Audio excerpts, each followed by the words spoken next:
धनवेदा के अगले एपिसोड में आप सबका स्वागत है। आज हम फिक्स्ड इनकम के बारे में बात करने वाले हैं। पिछले बार हमने इन्वेस्टमेंट्स इन गोल्ड के बारे में बात किया और इस श्रृंखला के जरिए हम आपको इन्वेस्टमेंट्स के अलग अलग जो आइडियाज है और जो ऑप्शंस है आपके लिए, हम उसके बारे में आपको जानकारी देना चाहते हैं। तो हमने पिछले बार डिजिटल गोल्ड के बारे में बात किया और कितनी आसानी से हम डिजिटल गोल्ड खरीद सकते हैं। और अगर हम हमारा एक पोर्टफोलियो देखते हैं तो वो पोर्टफोलियो में गोल्ड का होना जरूरी है, फिक्स डिपॉजिट्स होना जरूरी है और इक्विटीज भी होना जरूरी है। इक्विटीज हमको अलग अलग फॉर्म्स में हम इन्वेस्ट कर सकते हैं और इसके बारे में हम जानकारी आपको अगले एपिसोड्स में, हर एक एपिसोड्स में अलग अलग जानकारी हम आपको देते रहेंगे। लेकिन आज हमारी बात हो रही है फिक्स्ड इनकम के बारे में। तो हमें फिक्स इनकम कब लेना चाहिए, क्यों लेना चाहिए और कितना लेना चाहिए, इसके बारे में मैं आपको जानकारी देना चाहती हूँ। अगर हम किसी का भी फाइनेंशियल प्लानिंग देखते हैं तो उसकी एक जर्नी होती है। जब बच्चे कॉलेज में से पढ़कर बाहर निकलते हैं, वो अपना जॉब लेते हैं, फर्स्ट जॉब लेते हैं, फिर सेकंड जॉब लेते हैं, उनकी जो इनकम है वो बढ़ते जाती है। तो जैसे इनकम बढ़ती है तो उनके सेविंग्स का जो अमाउंट है वो भी बढ़ते रहता है। और जैसे सेविंग्स बढ़ता है वैसे हर एक को अलग अलग ऑप्शंस इन्वेस्टमेंट्स के ट्राई करने चाहिए। तो जब हम फाइनेंशियल प्लानिंग की बात करते हैं तो सबसे पहला आपको इंश्योरेंस लेना है, लाइफ इंश्योरेंस। और लाइफ के पहले भी मैं कहूंगी मेडिकल इंश्योरेंस, क्योंकि आज कई कई नई नई बीमारियां आ गई है और हमारे लाइफ भी काफी हमारे जो पेरेंट्स है, रिलेटिव पेरेंट्स है, बच्चे हैं, इनको भी मेडिकल इमरजेंसीज आ सकती है। तो मेडिकल इमरजेंसीज के लिए सबसे पहले हमें मेडिकल इंश्योरेंस लेना जरूरी है। हम एक अलग एपिसोड करेंगे जिसमें हम आपको मेडिकल इंश्योरेंस के बारे में जानकारी देंगे, कैसे इंश्योरेंस लेना है, क्या लेना है, क्लेम्स कैसे करने हैं, इसके बारे में हम अलग से बताएंगे। उसके बाद में आता है लाइफ इंश्योरेंस। हम ये सोचते हैं कि लाइफ इंश्योरेंस तो सिर्फ रिटायर्ड पर्सन्स के लिए चाहिए, नहीं। लाइफ इंश्योरेंस ऐसे लोगों के लिए चाहिए कि रिटायरमेंट के समय में आपको उपयोग में आ सकता है। मतलब कि आप जब से कमाने लगो तब से आपको लाइफ इंश्योरेंस लेना जरूरी है। और हम जो बाकी जिंदगी में जो कमाते हैं और अगर हमको कुछ हो गया तो हमारी जो इनकम है वो हमारे फैमिली को मिलती रहे, इसके लिए हम लाइफ इंश्योरेंस लेते हैं। क्योंकि लाइफ इंश्योरेंस की एक बहुत बड़ी रकम आ सकती है इफ अनफॉर्चुनेटली हमें कुछ हो जाता है। तो जब हम लाइफ आफ्टर डेथ की बात करते हैं कि हमारे न होने के बाद बाकी के लोग कैसे मैनेज करेंगे, उनके लिए क्या प्लानिंग करना है, तो उसमें लाइफ इंश्योरेंस एक बहुत ही बड़ा काम करता है। फिर उसके बाद का जो नेक्स्ट आपका ऑप्शन है वो है putting money in savings account. Savings account में आपको क्यों पैसे डालने हैं? अगले 3 महीने के आपके जितने भी घर के खर्च है, जो आपके इमीडिएट रिक्वायरमेंट्स है, वो आपको हमेशा सेविंग बैंक अकाउंट में आप तुरंत निकाल सको, ऐसी कंडीशन में वो पैसे रखने जरूरी है। तो 3 महीने के पैसे आपको सेविंग्स बैंक में रखना है। पे आपको शायद इंटरेस्ट भी नहीं मिलेगा, बहुत कम इंटरेस्ट मिलेगा। तो लेकिन फिर भी ये पैसा आपको घर के अनाज के लिए, घर के दूध के लिए, पेपर का बिल भरना, ये सारी छोटी छोटी जो हमारी जरूरतें हैं, वो सब के लिए ये पैसे बैंक के काम आते हैं। उसके बाद आता है बैंक का फिक्स डिपॉजिट। अभी बैंक का जो फिक्स डिपॉजिट है उसमें हमें कितने पैसे रखने चाहिए? उसमें हमें इतने पैसे रखने चाहिए जो हमें कुछ नियर टर्म में एक बड़ी रकम की जरूरत हो। बड़ी रकम की जरूरत मतलब क्या कि बच्चे की कॉलेज की फी भरनी है, या तो बेटी की शादी है, बेटे की शादी है, उसके लिए हमें रखना है, या तो हमें अगले 3 EMI का हमें प्रोविजन करना है, या तो हमारा कोई मेडिकल ऑपरेशन करना है जिसके लिए हम ये सोचते हैं कि हमारा 2-3 महीने में ऑपरेशन करना पड़ेगा।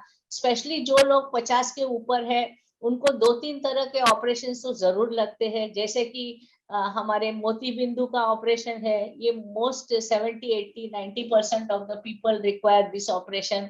जहां तक पुरुषों का सवाल है, उनको प्रोस्टेट की तकलीफें होती है और प्रोस्टेट रिलेटेड काम करना पड़ता है। जो लोग बहुत मोटे हैं मेरे जैसे, उनको उनको नी रिप्लेसमेंट या तो नी की तकलीफें होती है, तो नी का कुछ ऑपरेशन करना पड़ता है। तो ऐसे जो प्लान्ड ऑपरेशन है जो हमारी जीवन में बहुत ही जरूरत है, उसके लिए क्योंकि हमारी लाइफ बहुत अनकंफर्टेबल हो जाती है, तो हमें ये पैसे अलग रखने जरूरी है। और आजकल इतना जमाना मेडिकल टेस्टिंग का आ गया है, इतने सारे टेस्ट लोग करवाते हैं, हमारे डॉक्टर्स करवाते हैं, वो हमारा भला ही चाहते हैं, लेकिन वो टेस्ट में से इतना सारा डायग्नोसिस निकलता है कि आप ये ऑपरेशन कर दो, आप ये कर दो, जो साधारण तरीके से पहले जमाने में लोगों को पता भी नहीं चलता था कि मुझे ये हुआ है या वो हुआ है।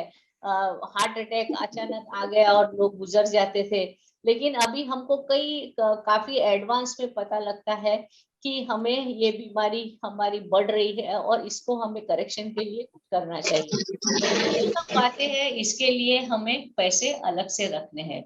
उसके बाद में कई लोग मुझे पूछते हैं कि हमें कितना पैसा हमारी सेविंग्स का फिक्स इनकम में रखना है और हमें कितना पैसा इक्विटीज और रिस्क रिलेटेड इंस्ट्रूमेंट्स में रखना है। तो ऑफ कोर्स एक ब्रॉड बेंचमार्क ऐसे रहता है कि आपकी जितनी भी उम्र हो, 100 में से उसको माइनस करो। ये बहुत ही पॉपुलर फॉर्मूला सब लोग लगाते हैं कि मेरी उम्र अगर 70 है तो मैं 30 I will keep it in equity and 70 I will keep it in fixed income instrument जो मुझे रेगुलरली पैसे देंगे। अगर मेरी उम्र 25 साल है तो मैं 75% इक्विटी में लगाऊंगा और 25% मैं फिक्स इनकम में लगाऊंगा।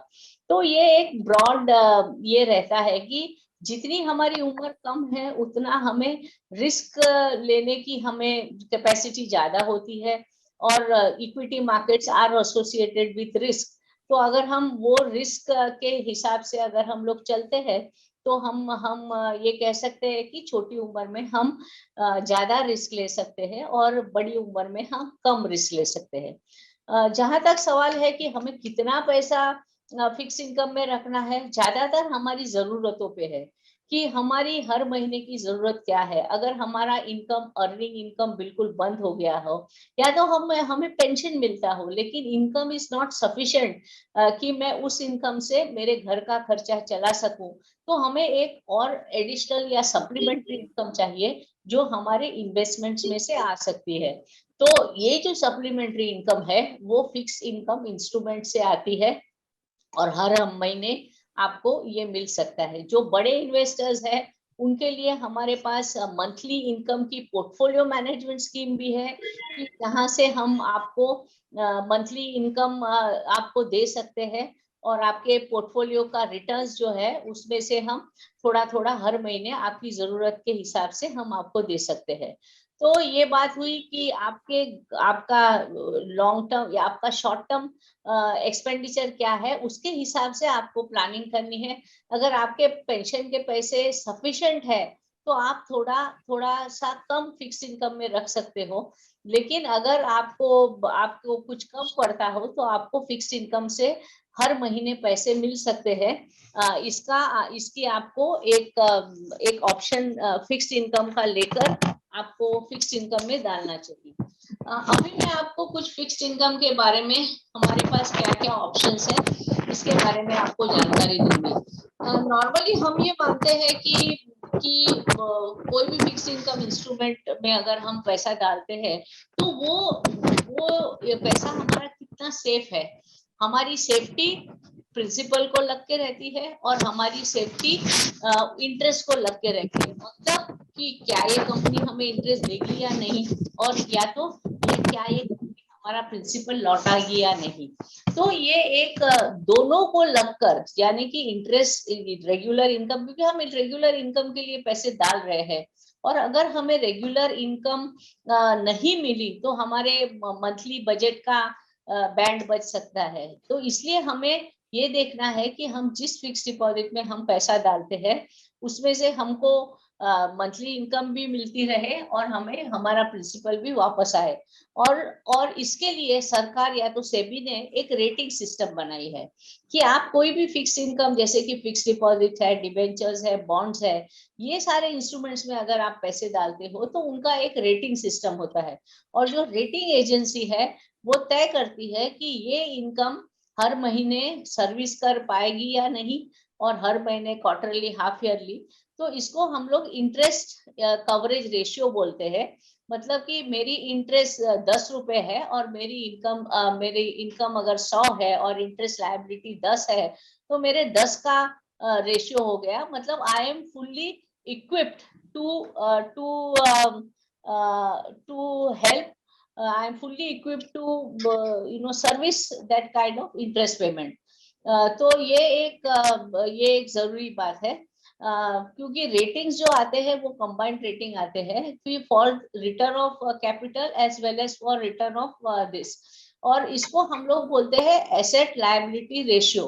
फॉर रिटर्न ऑफ कैपिटल हमेशा ये देखा जाता है कि अगर हमने 3 साल के हमने एफडी में रखा है तो हमको 3 साल में ये कंपनी पैसे वापस दे पाएगी, वो कहाँ से पैसे लाएगी। और जो फिक्स इनकम के इंस्ट्रूमेंट्स है उसमें इंड एस जो हमारे नए अकाउंटिंग स्टैंडर्ड्स है, इसके हिसाब से कुछ कुछ पैसे एक रिजर्व फंड में डाले जाते हैं, ताकि जब लायबिलिटी एक्चुअली आती है तब वो पैसे देने में कोई दिक्कत नहीं होगी, जिस एंटिटी ने ये बॉन्ड्स या तो फिक्स डिपॉजिट इश्यू किए हैं।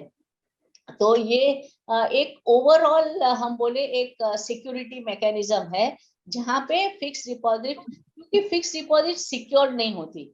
अगर आप डिबेंचर्स देखो तो डिबेंचर्स कई बार सिक्योर्ड होते हैं। लॉन्ग टर्म के जो डिबेंचर्स है उसके अंदर एक एसेट होता है, और आपके बिहाफ पे एक ट्रस्टीशिप, एक ट्रस्टी को अपॉइंट किया जाता है कि वो ट्रस्टी इंश्योर करता है कि ये कंपनी वक्त पे इंटरेस्ट दे रही है, वक्त पे इंस्टॉलमेंट्स दे रही है। और अगर समझो डिफॉल्ट किया, then it will be possible कि हम वो कंपनी की जितने भी एसेट्स है वो ये ट्रस्टी कंपनी आपके बिहाफ पर बेचकर आपको पैसा दे सकती है। तो दैट इज ये एक हमारा पूरा कॉर्पोरेट सिस्टम बनाया गया है, that is called the investor protection act. और इन्वेस्टर प्रोटेक्शन के लिए फिक्स डिपॉजिट्स जो खास करके हमने देखा था अर्ली 90s में, हमारे देश में बहुत सारे झाड़ लगाने के स्कीम्स आए जो कलेक्टिव इन्वेस्टमेंट स्कीम्स बोलते हैं। तो अलग अलग तरह के स्कीम्स आए थे।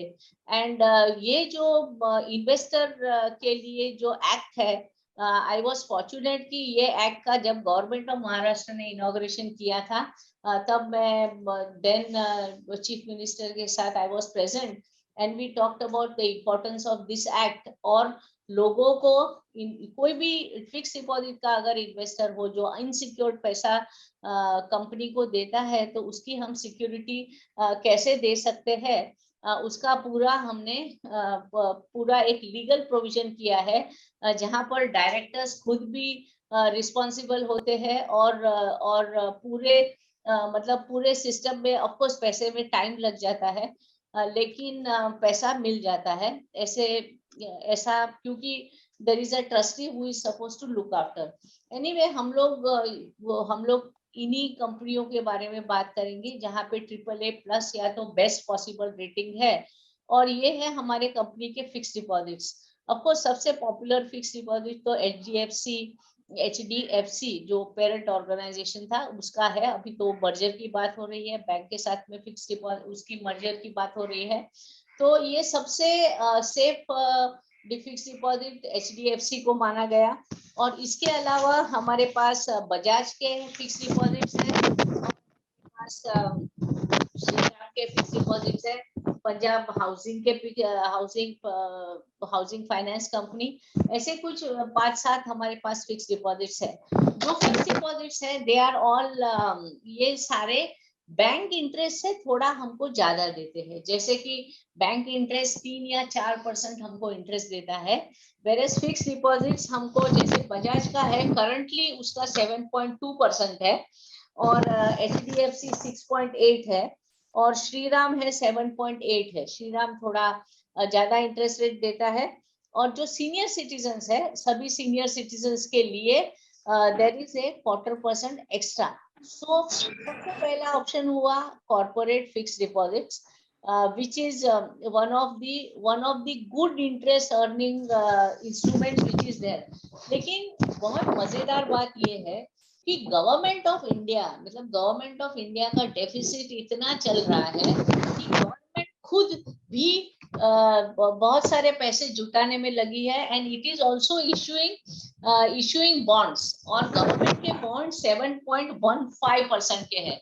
मतलब HDFC से ज्यादा इंटरेस्ट आपको गवर्नमेंट ऑफ RBI के फ्लोटिंग बॉन्ड्स में आपको मिलता है, and that is 7.15%। that is the bond interest which is there। it is a very useful and a very good instrument for you कि 7.15 तो अगर आपको फिक्स इनकम में डालना है तो मेरे हिसाब से this is one of the best instruments according to me. इसमें आप कितने भी पैसे डाल सकते हो। Is there any lock in? हाँ, so that is 8 years. 7 years. Sorry, in this there is a lock-in. This is the only disadvantage which is there, that there is a lock-in of 7 years और इसका trading होता है। Okay, so and there is no trading also available। So इसमें अगर आपको एक long term के लिए अगर कुछ पैसे डालने हैं तो आपको this is a very good tenure, good interest bearing and a safe instrument guaranteed by the government of India, which is available, and that is the RBI fund। So first option is corporate fixed where the rate of interest is higher। Next option is RBI floating funds। Both these can be downloaded from our website, investments, and you can get a form because there is no electronic connection being provided by RBI। So you can print the form and send it to us, and we will be able to help you in applying for these kind of bonds। Then for short-term investors, if you have got spare money for say 90 days, 182 days, then another very good instrument which is available, and that is called treasury bill। Very useful kind of an instrument, and you can buy as low as 10,000 rupees। Okay, so 10,000, you can, minimum number of bonds are 10, so you can buy as low as, even invest as low as 10,000 rupees, and the rate of interest is in the range of about T-bills interest rate is around 3%. Okay, about this is about between 3 to 5%, but it is better than bank interest। Okay, so it is better than bank interest। So if you have short term 5 lakh, 10 lakh rupees, or even 1 lakh rupees, you should experience the various kind of instruments which are available with us, and this can be just like you buy a share, you can buy a treasury bill on our website, और आप website पे से ये bill बिल्कुल आसानी से खरीद सकते हो। और इसकी मैच्योरिटी जैसे मैंने कहा, इट इज 91 डेज, 182 डेज और 364 डेज। मतलब इनकी बहुत ही कम पीरियड की मैच्योरिटी रहती है, और ये बहुत ही स्पेशली कंपनियों के लिए ये बहुत ही यूजफुल इंस्ट्रूमेंट्स है, क्योंकि कॉर्पोरेट्स या तो स्मॉल बिजनेसेस इसमें अपना पैसा T-bills में डाल सकते हैं। तो मैंने आपको RBI फंड के बॉन्ड के बारे में बताया, कॉर्पोरेट डिपॉजिट के बारे में बताया, और T-bills के बारे में। एक इम्पोर्टेंट इंस्ट्रूमेंट है जिसमें 2.5% का ही इंटरेस्ट रेट है, लेकिन this is the only instrument कि गोल्ड के ऊपर आपको इंटरेस्ट मिलता है। So government is giving you a interest on gold which nobody else give। आपको ज्वेलर इंटरेस्ट नहीं देगा, आपके घर में सोना पड़ा है उस पे भी आपको इंटरेस्ट नहीं मिलेगा, लेकिन अगर आपने गवर्नमेंट के सॉवरेन गोल्ड बॉन्ड अगर हमने खरीदे तो इस पे आपको इंटरेस्ट मिल सकता है।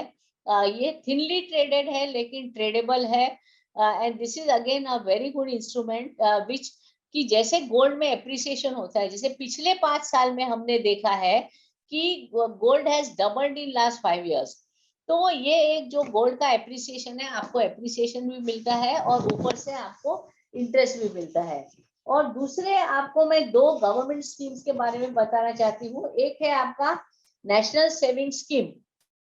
नेशनल सेविंग स्कीम, इस पे the interest rate is 6.8% and it is regulated by the ministry of finance and आपको इसको भी सेंट्रल बैंक की हमारे पास गारंटी है। और जो इन्वेस्टर्स जो रेगुलर सेविंग्स और फिक्स्ड इनकम या रिटायर प्लानिंग करना चाहते हैं तो ये लोग इसमें इन्वेस्ट कर सकते हैं। This is available mostly in post offices. आप पोस्ट ऑफिस में से नेशनल एनएसएस जिसको कहते हैं, you can buy this. Earlier NSS used to double every 5 years, तो पहले NSS was a very very popular product among us, because I remember my father used to put money in NSS for me, and we used to feel very happy when it used to double every 5 years. Only residents can invest, and some participating public and private banks. I'm sure State Bank of India will be one such bank where it will be possible for you to invest in the national savings scheme. Then the next scheme, which is another very popular scheme of the government, and that is Sukanya Samriddhi Yojana, or the SSY scheme, which is a government-backed small saving scheme for the benefit of girl child. तो अगर आपकी छोटी बेटी हो तो उसके लिए आप ये बहुत ही अच्छा इंस्ट्रूमेंट है। अगर आपकी बेटी 10 साल से कम हो, for it is only for girls who are less than 10 years, और उनको मतलब 18 साल के बाद जब उसकी शादी होती है तब 21 साल तक वो पैसा आपका पड़ा रहता है उसमें, and the interest rate is as high as 7.6%। मतलब अगर आप सब इन्वेस्टमेंट्स के ऑप्शंस कंपेयर करोगे तो इसमें एकदम हाई इंटरेस्ट रेट है, एश्योर्ड रिटर्न्स है, टैक्स बेनिफिट्स भी है, और इट्स अ वेरी और बेनिफिट्स मतलब interest goes on compounding every time.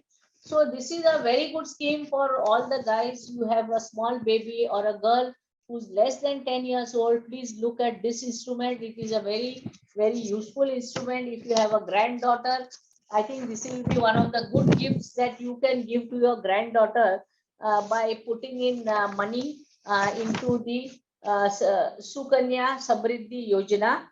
This is available at post offices and designated banks, which is where you can go and buy it.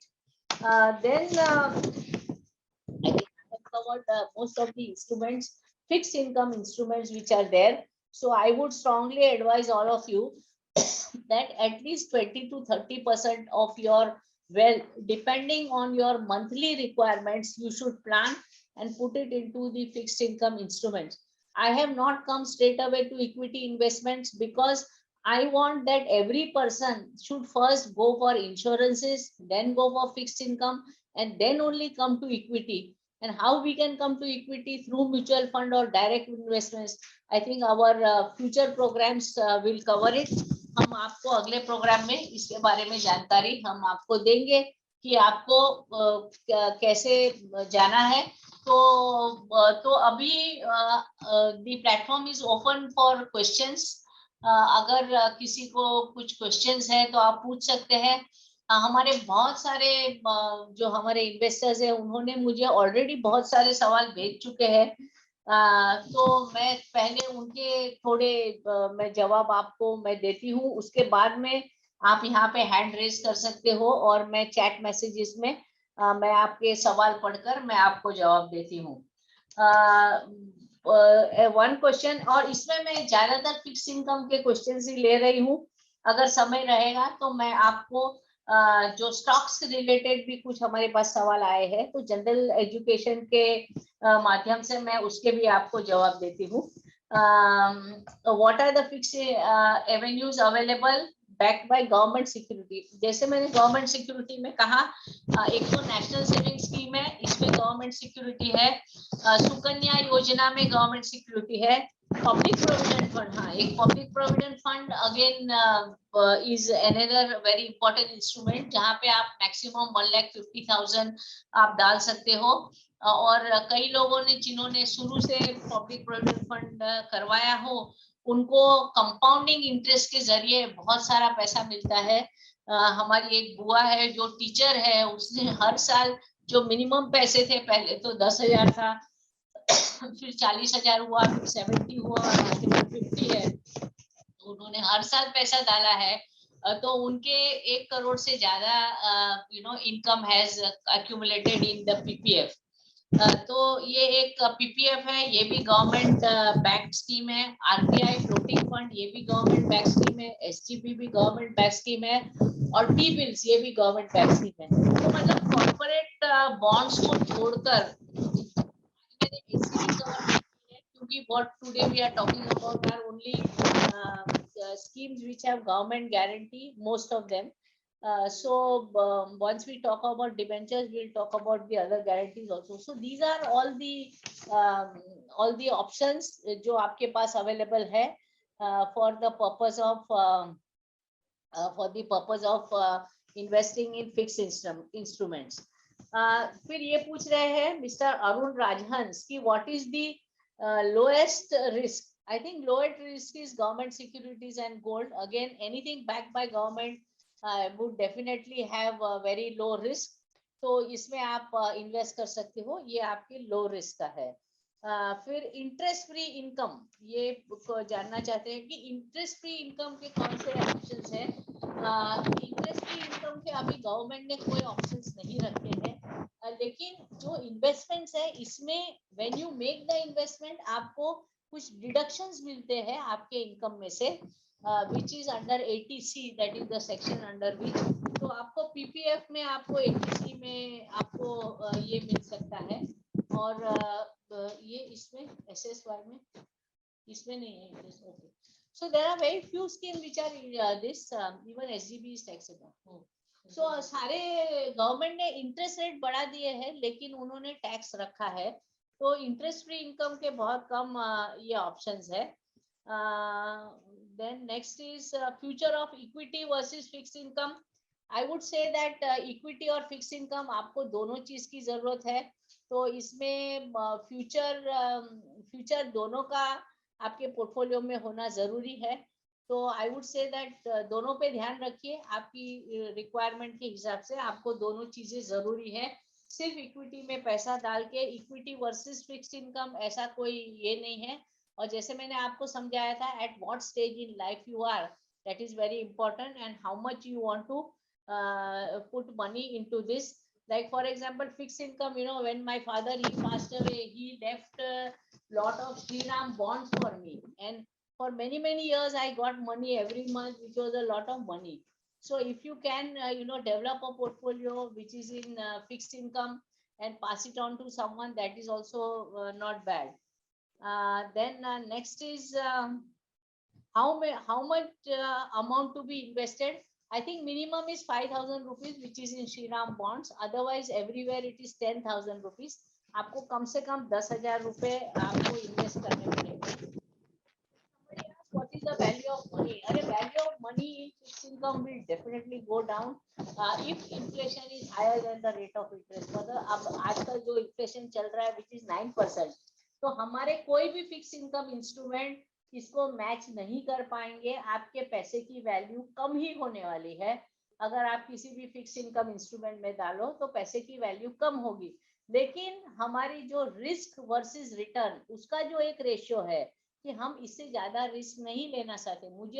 मुझे operation करना है और मुझे 3 महीने बाद 2.5 लाख रुपए चाहिए, तो ये 2.5 लाख रुपए मैं ये नहीं सोचूंगा कि 3 महीने में मेरे पैसे कम हो जाएगा, वैल्यू कम हो जाएगा. थोड़ा बहुत कम भी होगा, लेकिन I can not fell on my commitment. तो जब भी हम अपने कमिटमेंट पे फेल नहीं होना चाहते हैं, तब जरूरी है कि हम प्रीफिक्स इनकम इंस्ट्रूमेंट्स में पैसे डालें. Then there is one question. We are 4 years from retirement. My son is 13 years old. We need to plan our retirement and his education. We already have SIP and iBaskets. Kindly guide us further. I think what you are doing is right. Please make provision. आपका बेटा बहुत ही छोटा है, सिर्फ 13 years का है. अभी उसके लाइफ के बहुत सारे एजुकेशन के माइलस्टोन्स बाकी है, और एजुकेशन के माइलस्टोन्स के बाद में उसके फैमिली के, उसको घर लेना, शादी करना, ये सारी बातें, all those things are also pending still. तो आपका अभी काफी लंबी जर्नी बाकी है। फॉर्चुनेटली फॉर अस, जैसे हमारे जो इंस्ट्रूमेंट्स है, जैसे आपने SIP आई बास्केट वगैरह में डाला, मेरा ये स्ट्रांगली मानना है कि अगर हम अपने बच्चों को सिर्फ एक चीज सिखा कर जाते हैं पूरे लाइफ में, हम सोचते हैं मेरे बच्चे को वैल्यू सिस्टम सिखाओ, ये सिखाओ, वो सिखाओ, लेकिन सिर्फ एक ही गिफ्ट है, and that is the power of compounding. I think अगर किसी को भी लाइफ में पावर ऑफ कंपाउंडिंग अगर समझ में आ गया, that person will never be a financial failure. क्योंकि पावर ऑफ कंपाउंडिंग इतना स्ट्रॉन्ग कंसेप्ट है हमारे जीवन में कि अगर वो हमने सीख लिया तो हम अपने पैसे जल्दी से, वी स्टार्ट इन्वेस्टिंग अर्ली। क्योंकि जितना हम अर्ली इन्वेस्ट करते हैं, हमारे पावर ऑफ कंपाउंडिंग के वजह से हमारा ये बिल्कुल we have sufficient funds to achieve all our goals in our life. तो पावर ऑफ कंपाउंडिंग बहुत ही जरूरी है। और अगर हम रेगुलर इन्वेस्टमेंट्स करते हैं तो we take care of the ups and downs in the market and other things, these are all taken care of. तो पावर ऑफ कंपाउंडिंग आप अपने बच्चों को, अपने ग्रैंड चिल्ड्रन को, सबको, अगर आपको एक ही गिफ्ट उनको अगर लाइफ में देकर जाना है, तो पावर ऑफ कंपाउंडिंग का कॉन्सेप्ट उसके दिमाग में बिल्कुल बिठा दीजिए। इसके बाद what is fixed income instrument. I think जो वर्ड बोलता है वही है कि fixed income instrument is nothing but a instrument which gives money at a regular frequency. It may be monthly, it may be quarterly, half yearly or yearly. So that is what is the simple definition. कोई कह रहा है मैं आपका session मैंने miss कर लिया, तो हमारा सेशन, ये पूरा सेशन आपको इन्वेस्टमेंट्स जो हमारी चैनल है यूट्यूब पे, आप ये पूरा सेशन उसमें देख सकते हैं। I basket high dividend stock invest में कितना परसेंटेज मिनिमम डिविडेंड मिलेगा। आई थिंक मोस्ट कंपनी के डिविडेंड का yield is around,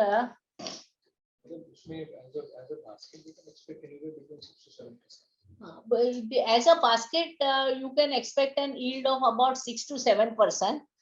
This is what is in past it has been shown. तो इतना तो मतलब when we put in any dividend basket means we are putting in companies which are well managed, which are well performing, and which are dividend paying, and who have a reasonably long record of paying dividends. So those are indirectly it is a good stock selection mechanism. Or yields are, as I said, we have launched our basket only. That is different. So we have, as I said, in PMS we have got a product where you will get 1% every month of the investment that you have made. Of course, the minimum investment is 1 crore rupees. So we give 1% every month, and we hope that at the end of the year or in 2 to 3 years time, the return will be more than that 12% which we have given. That is our endeavor. Please explain the power of compounding if you don't mind. Okay, I think the power of compounding is simple. जैसे हम छोटे बच्चे थे तब हमने ये story सुनी थी कि एक राजा था, तो राजा को उसके एक वजीर ने कहा कि राजा ने कहा मैं आपको क्या गिफ्ट दूं।